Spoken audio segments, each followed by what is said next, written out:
Hi everyone. Seems like a lot of you know me already. For those of you who don't, it is fun to be speaking at yet another Python conference. I feel like James is trying to convert me to Python. He knows it's not going to work, but it's nice that he keeps trying. Today, I want to talk about two of my favorite topics, Bayesian regression and penalized regression. We're going to walk through both of them, how they could be used, and towards the end, we'll actually talk about how they could be viewed as two sides of the same coin. So I guess show of hands in a small room, who here considers themselves a Bayesian? All right. Who here considers themselves a frequentist? Trying to be, okay, you can do the duality. All right, let me see. Of you Bayesians, how many of you hate frequentists? All right, and only one frequentist, how many of you hate Bayesians? You can't because you're trying to be a Bayesian. All right. It's not as big a deal. It used to be back in the 70s. What was that? It's all science, man. It is all science. Back in the 70s, it used to be that Bayesians and frequentists, there was like a royal battle royale between them. But nowadays, they get along. The general idea behind it all, at least from what we're going to talk about today, is just rooted in regular regression. I assume that everyone in this room knows what a regression is, correct? Fitting a straight line through a cloud of points. Yes, this is made of ggvis, the next iteration of ggplot. And of course, regression can be extended naturally to a hyperplane. Instead of fitting a straight line through a cloud of points, you're fitting a hyperplane through a cloud of points. Again, no big deal to anyone in this room. You probably all know exactly what I'm talking about. The math behind regression, everyone knows, very simple. Y equals x beta plus epsilon, where y is your response vector, x is your design matrix, including a column of ones for the intercept. Beta is your vector of coefficients, one for each variable plus an intercept. And epsilon is your noise term.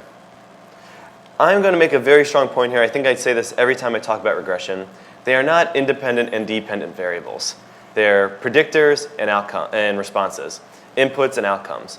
Saying independent and dependent really bothers me. A, because they sound too similar, it's hard to screw up. But more importantly, probability theory says if x is independent of y, y is independent of x. You can't have the x's be independent and the y be dependent. I know that's not what they mean, but it just grates me the wrong way. So we're going to throw those terms out. The whole idea here is solving for the betas, getting your coefficients, right? So most of you probably know that beta hat equals x transpose x inverse, x transpose y. We solved that using a bit of calculus and some algebra. Pretty easy to figure out, except this can be difficult computationally. If you have a large matrix, taking an inversion could be slow. You have a 10,000 by 10,000, which is not beyond the realm of reason in modern statistics. That's a hard problem to invert.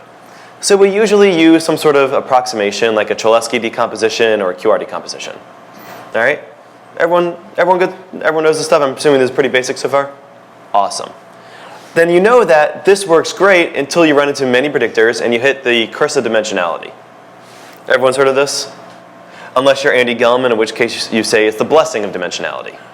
He believes it adds structure to your problem. He likes more data. But I think he's thinking going from 10 to 15 variables. I don't think he's assuming 10,000 variables. But we'll get into that. So you can imagine the big cube, and some of you have seen me talk before, you might have seen this. The big cube is your data. You have a three-dimensional data space. And your little cube is your local space, and you're trying to use local methods to estimate the big space. Everyone knows that a regression is simply a local estimator, like a sliding window. Problem is that you want to capture as much of the volume of the big cube using the little cube and trying to use as little surface area as possible. You want to maximize the volume while decreasing, I guess, the sides. If you ever want to learn about like hypercubes, Google Flatland Carl Sagan. He has a really cool video from, I think it's from his universe thing. What was it called? Cosmos, yes. I think it's based on that. But of course, this generalizes to hypercubes because you get multiple dimensions, you get into hypercubes. But don't worry too much about that. We can see this graph shows for a given number of dimensions, that each line is a different number of dimensions, in order to capture a certain fraction of the volume of the big cube, how long the sides of the little cube need to be as a proportion of the big cube. So let's say we have 10 dimensions, which, by the way, is not a lot of dimensions. If you want to capture even 10% of the volume of the big cube, your little cube needs to be 80% the size of the big cube.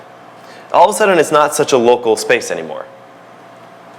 So when you have this high dimensionality, you can have exploded confidence intervals, you can have unstable predictions, everything can go bad. There are a few ways to get around that. My two personal favorites are weakly informative priors and penalized regressions. So that's what we're going to talk about today. First up, weakly informative priors. This all stems from Bayes' theorem. Show of hands, who knows Bayes' theorem? Everyone, perfect. Eves. All right, everyone knows Bayes' theorem. Great. Then everyone knows how it's derived, right? Probability of A times B equals probability of A times probability of B given A. You can flip those around and you get Bayes' theorem. No surprise, even back in the 70s, this wasn't controversial. Bayesian regression might have been, Bayesian methods might have been, but not Bayes' theorem. This is just a standard law of probability, which we derived using algebra. We can rewrite this in statistical terms, where theta is your parameters. It could be the coefficients in the regression, or it could be a mean, anything you want to estimate, and x is your data. The denominator is the probability of the data, which means you need to sum it over all possibilities of the parameters. And this integral can give us trouble because it's a difficult integral to work with. And integrals, when computations, can be difficult. But this all breaks down to four main parts. Everyone sees the four parts here, which boil down to the posterior is equal to the likelihood times the prior over a normalizing constant. And since it's just a normalizing constant, we can get rid of it and say the posterior is proportionate to the likelihood times the prior. So all of my Bayesians in the crowd, you've seen this, right? Any non-Bayesians? Any questions? Anyone guess this? Great. Essentially, the likelihood is just your regular frequentist estimate, and the prior is your prior beliefs on the coefficients. So for Bayesian regression, it starts out the same. Y is distributed normally x times beta and with a standard deviation of sigma. Again, this is just for Gaussian regression. You want to do logistic, Poisson, whatever else, just use a different distribution. But for Gaussian, this is how you do it. And the beta has a prior distribution. In this case, I'm using a Cauchy LS because I want like a weakly informative prior. You could use any prior you want as long as it makes sense and is tractable. Actually, it doesn't even need to be tractable. And they don't even need to be real priors. They could be like pseudo priors. But I'm just using the Cauchy because I find that a Cauchy 0, 2.5 is a nice standard prior. It's a nice default prior to use.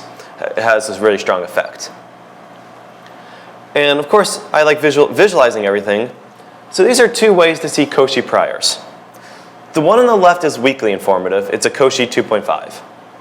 And the one on the right is a strongly informative prior. That's a Cauchy 1. Does everyone know the Cauchy distribution? All right, get a few no's. Okay. Well, this is the Cauchy distribution, right? When you see, it's a very strong spike, and I have it centered at 0 because I'm trying to shrink my coefficients down to 0. It has a very strong spike at its center. Then its scale variable, either 1 or 2.5, tells you how spread out it is. Notice the scales. The Cauchy with a scale of 1 on the right goes from what, negative 500 to positive 50. But with a scale of 2.5, it's going from negative 4,000 to positive 1,000. So it's much more spread out. It's weakly informative. It doesn't have all the mass in the center. And look how on the left it only goes up to maybe about 13%, whereas on the right it goes up to 34%. Meaning the right-hand side, if you use that as a prior, it's really going to pull the coefficients towards 0. Whereas the left-hand prior, it's weakly informative. It'll nudge it towards 0, but not really force it to be there. So is everyone cool with the differences between the weakly informative and the strongly informative? Awesome. And so you do your multiplication, your likelihood times your prior, and you get a posterior like this. In this case, it's the normal distribution times the Cauchy. I canceled out some of the terms like 1 over the square root of 2 pi because it's just constants. You take them out. We're just worried about proportionality. And when you're doing Bayesian regression, you're actually looking at the posterior distribution. And you can visualize that with a density plot. We can see standard regression on the left. This is actually based on a real regression problem now. I took election polling data from 1964 to try to figure out the probability of voting for the Republican candidate. And this particular variable I'm looking at is the variable for if the person is African American. So if the person is African American, what's the probability of voting Republican in 1964? And you can see with a standard Gaussian regression, Actually, I'm sorry, this is standard logistic regression. It's a logistic problem now. You get a credible interval. These are no longer confidence intervals, they're credible intervals. There are slight differences, it's all about the density. And of a credible interval, you actually have a 95% chance that the estimate is within there. Unlike confidence intervals, which is if you repeat the test repeatedly, then there's a 95% chance of it being in here. A credible interval, there's actually a 95% chance right now that it's in there. And we get this density plot. Notice the scales. For a standard logistic regression, you're getting it spread out across from negative 500 to positive 1500, and you only ever get a mass of about 0.1%. Whereas if you just use a weakly informative prior, you've shrunk that credible interval from like -8 to -8 to -2, and you get like 35% mass in the middle. You're much more certain about what you're doing. Already that's nice, right? You want greater certainty. We can visualize this using a coefficient plot, the logistic regression on the left, and the weakly informative Bayesian regression on the right. For those of you who haven't seen these coefficient plots, it's an idea I totally ripped off from Andy Gelman. He had it in one of his R packages, and I just made it look prettier and work a little differently. And the dot represents the point estimate for your parameter. The wings represent the confidence intervals. The fat wing is the one standard error confidence interval, and the thin ones are two standard errors. On the left-hand plot, you can see it couldn't even estimate some of the parameters. And let's look at the parameter second from the bottom for black, and for education unknown. You can't even see the point estimate. You couldn't even see the point estimate. Sorry. You can't even see the point estimate because it's way off the screen, and the confidence interval spreads the whole screen. That confidence interval really goes from like -1000 to positive 500. It's crazy how wide that is. But as soon as you put a weakly informative prior, it shrinks it down to -4 and actually a decent confidence interval. It's amazing what this did. If you want to see how obviously this is out of place, we can use what Gelman calls the secret weapon. It's when you fit a model again and again and again. Let's say you have data over a number of years. You fit a separate model for each year. And you can see trends over time, how that variable has changed. And you can see here, again, we're plotting this just for the coefficient for if someone is African American. And you can see in 1964, it's way out of whack. Not only is the estimate much smaller than the other estimates, the confidence interval is just crazy. And I had to zoom in on this, because if I didn't zoom in on the plot, everything would look like it's right around 0. That's how badly these confidence intervals are. But if you just simply apply a weakly informative prior, all of a sudden 1964 is a lot like the other years. It is very important to note that I did not use information from the other years to calculate this. It's very tempting to think, hey, I went through, got 1960, got 1968, took information from there, and fit 1964. Not the case. Every year here was fit completely independently of the other years. It's just using this prior information, not even prior information. I had no prior information. I just put a constraint on the variables to try to drag them towards 0. And putting the graphs side by side, you can really see what a dramatic difference it makes. Less uncertainty is better, I think everyone agrees. And using this weakly informative prior does that. Everyone cool? All right, awesome. There are a few ways to solve this problem, to solve a Bayesian regression. You can use the expectation maximization algorithm, which you take an expectation step, you take a maximization step. Fairly easy to do. Though that's not true Bayesian. True Bayesian, you want to draw samples from the posterior distribution, so you want to use Markov chain Monte Carlo. And if you're going to use Markov chain Monte Carlo, I suggest using STAN. STAN is a new probabilistic programming language from Andy Gelman's team, and it's actually not an acronym. It's named after Stanislav Ulam. Has anyone heard of Stanislav Ulam? One guy. You're a real Bayesian, right? He is the co-inventor of MCMC, and also the co-inventor of the hydrogen bomb. He invented MCMC at one of the nuclear research labs to figure out what was going on with the nuclear reactions. And what he's holding there is called a Fermiac. It was invented by Enrico Fermi, and it was a physical Monte Carlo simulator. This is back before they had real computers to do this stuff. They had to use a physical simulator. I don't even know how he did it with that. I mean, this looks like there's like 10 moving parts there. It's pretty amazing. So STAN code sort of looks like this. And when I said there's going to be no code, I guess I said there will be a little bit pseudocode. It looks like this.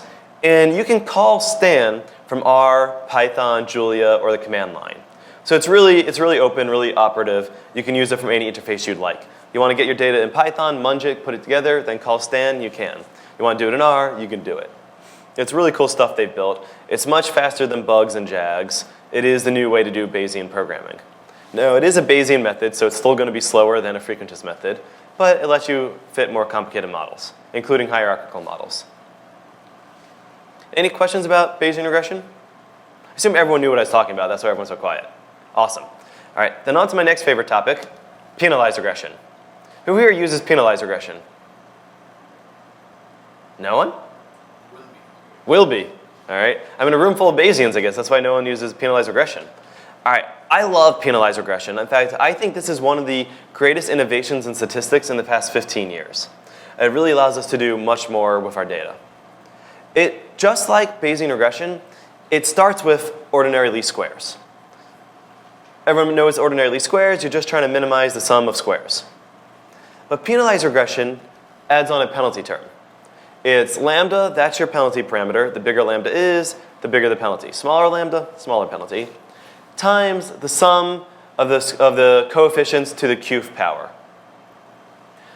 Sum of the absolutes of the coefficients to the qth power. Now, q can take on any sort of numbers. If it's 0, it's subset selection, because then the penalty is just counting the number of parameters. If it's 1, it's the lasso. If it's 2, it's ridge regression. Who here has heard of lasso regression? Who here has heard of ridge regression? Have you guys used it? No, you just heard of it. You've used it. Cool. Different penalties can give you different shapes. And no, q does not need to be an integer. If you want to have a nice analytic solution, yeah, make it a q2, make it an L2 penalty, then you can take a derivative and everything. But if you don't mind using algorithms, it could be 0.1, 0.5, 1, 2, 4, whatever you would like. These shapes, yeah, question. How are these graphs derived? I'm assuming that's just the L2 norm? Well, for q it's L2 norm, for 1 it's L1 norm. Oh, okay. Right? The norm itself is 1, okay. Yep. And so these things represent, if you have just two predictors, where the predictors would lie, where the constraint region is. And it's just like beta 1 plus beta 2, but it could be beta squared 1 squared plus beta 2 squared or whatever. And that forms a simple geometry at this point. The sharp corners for q equals 1 and 0.5 means it's not differentiable. But right there is where the predictor for that predictor would be 0. Okay? Everyone cool with these constraint regions? All right. The most common penalties are the lasso and the ridge, which are L1 and L2. Machine learning people call it L1 penalization, L2 penalization. Statisticians call it lasso and ridge. Really depends what you want to call it. Lasso, I believe, for least angle, subsetting, and shrinkage operations. I forget exactly what it stands for. But they can be visualized like this. The circle is the constraint region, and the red ellipses are the contours of OLS regression. Where the contours hit the restraint region is your solution. If it hits at the corner of the diamond for lasso, that particular variable will be 0. If you have multiple dimensions, which you're going to, you'll have multiple corners. It's not just a four-sided diamond, it's a multi-sided diamond, and each corner represents a zeroing out of a certain predictor. And where it represents the circle, where it hits the circle, that's just where the ridge regression intersects with the OLS. And whereas the lasso does variable selection and will completely zero out and eliminate variables, the ridge regression just sort of smooths variables out, smooths the coefficients out amongst correlated variables, and gets things towards 0, but never actually 0. And you can fit this. The ridge has an analytic solution. The lasso, you use least angle regression to get a solution. Now, whereas the lasso does variable selection and the ridge just does shrinkage, you're not stuck with one or the other. You can combine them into the elastic net. So who has heard of the elastic net? Dan Chen. There you go. You've heard of the elastic net. The elastic net is a dynamic combination of the L1 and L2 penalties. We've replaced the penalty term right after the lambda with this expression on the bottom, which is 1 minus alpha times a half times the L2 norm of beta plus alpha times the L1 norm of beta. And again, the L2 norm is just the sum of the squares of the coefficients. The L1 is the sum of the absolutes of the coefficients. If you set alpha to 1, you have a lasso regression, because you just do basic math, set alpha to 1, and you're left with the lasso penalty. If you set it to 0, you're left with the ridge penalty. And somewhere in between is the elastic net. If you set it in between, you can get a nice combination of L1 and L2. So you get variable selection and you get shrinkage, so it's a nice combination. This was discovered, invented, found out by the Stanford guys. Hasty, Tribciani, Friedman, Chow, a bunch of them put it together. And they've written a program for this called GLMNet, Generalized Linear Models Elastic Net, that took 73 lines of Fortran code. So A, it's written in Fortran, which is amazing, because that means it's super fast and they're really cool. B, it's only 73 lines, which just shows the simplicity of the algorithm. In fact, this algorithm can be fit in the same order of operations as an ordinary least squares operation, which is really quite amazing. And it is available as both an R and a MATLAB package. There is a scikit-learn package, but it's not written by the Stanford guys. It's written by other people. I don't know who wrote it, but I've been told they're computer engineers, but I've been told it works pretty well. But the GLMNet package is written by the package authors itself. Yes, I think you're picking that up. In the original formulation of the elastic net, there is no gamma there, but if you use their software, you can actually fine-tune individual penalties on each parameter. So that's where the gamma is. It's a matrix of penalties. It's actually a matrix of multipliers for the lambda penalty on each of the predictors. So that gives you even more power. It's not across-the-board penalty. You can modulate it depending on which predictor. If you have one predictor that must be in the model, tune down its penalty. If you have a predictor that you really don't care about, tune up its penalty. So that's what the gamma is for. Visually, the elastic net falls somewhere in between the lasso and the ridge. The outer circle is the ridge. As we saw before, it's a circular constraint region. And the diamond in the middle is the lasso. Sorry, the diamond on the inside is the lasso. Whereas the elastic net is the red line that goes in between. And while it looks circular, if you look at the vertices, they're actual singularities. And that's what lets you get a sparse coefficient vector back, which means it's zeroed out predictors. That's very important. Yeah? So it's still non-differentiable? Non-differentiable. And while it's a problem analytically, you solve it with this Lars algorithm. When you can use Lars for the lasso, you could use Lars for the elastic net. It's just a slightly modified version of the algorithm. When you do an elastic net or a lasso and a ridge, you get a coefficient path. Because depending on the value of your lambda, you could get different predictors. You could get different values for your coefficients. Depending where you decide to strike your lambda, draw a vertical line that tells you how many predictors are left in your model, and it tells you what the value of those coefficients are. We have two vertical lines here because the GLMNet automatically will give you back two preferable lambdas.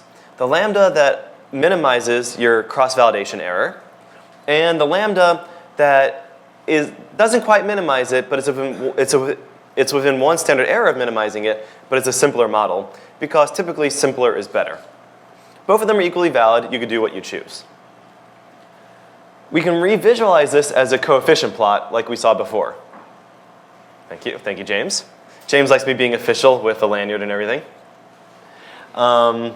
We can see here that the coefficient for the black variable is now around -2 instead of -18. That's a much bigger improvement. But notice here, unlike our other coefficient plots, there are no standard errors. That's because penalized regression doesn't lend itself naturally to confidence intervals or to significance tests. That might be a problem for a traditional statistician who wants these confidence intervals, who wants the significance test, but it's not so much a problem if you're just doing predictions. There have been some recent advancements in confidence intervals and significance tests. So if you go to jaredlander.com/talks, my second most recent talk, I discussed some of the new advancements they've made. It's pretty cool. It's still very nascent, but they're getting better. Comparing this to our other models, notice the difference in scales. You can see where the coefficients have been shrunk down.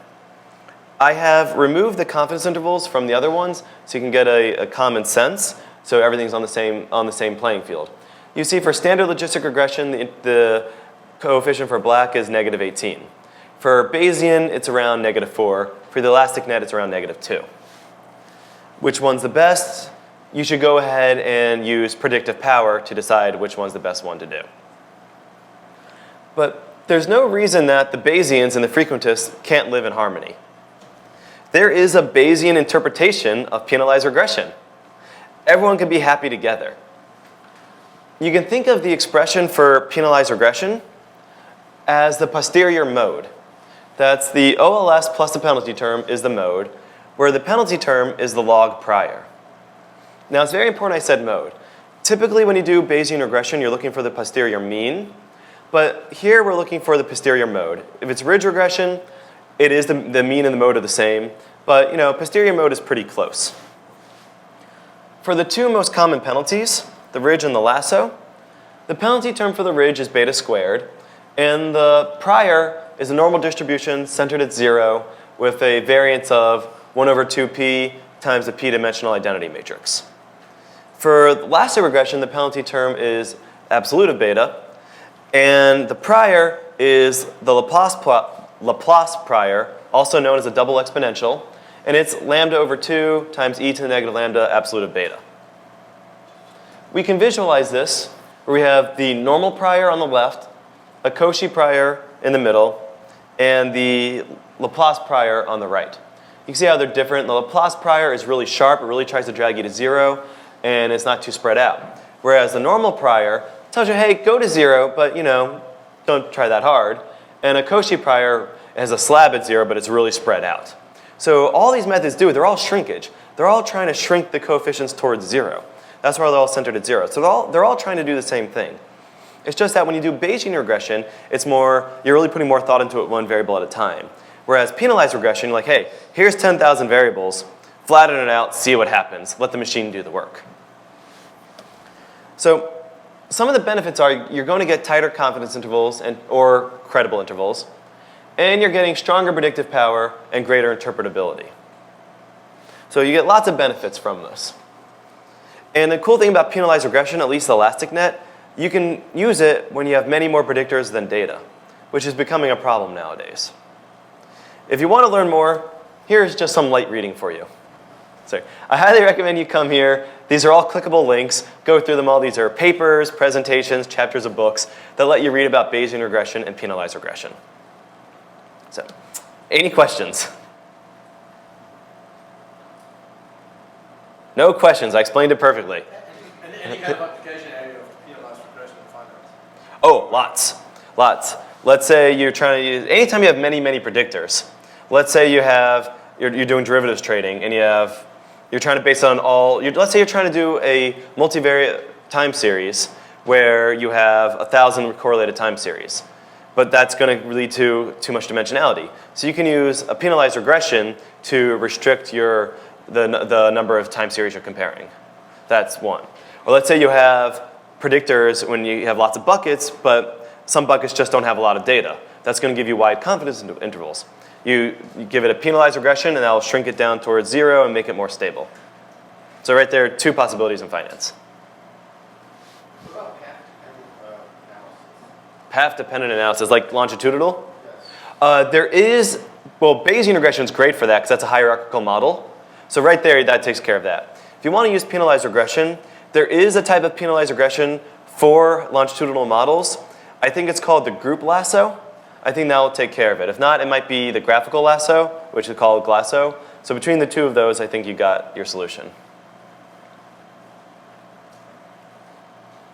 Anyone else before we're running out of time? And I will do a giveaway. I'm not sure how we're going to figure out how to do it, of the great American novel, Better Than Catcher in the Rye, at least according to my mother.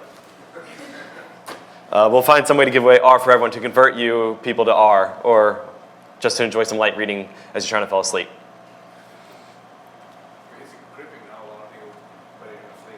You're right, it's gripping. I would not fall asleep on this. Someone gets stabbed in the middle, then there's a twist. I would not fall asleep from this. And it's in color, full color. Yes. Cool, well, it was great talking to you guys, and hope you have a wonderful end of the conference. Thank you.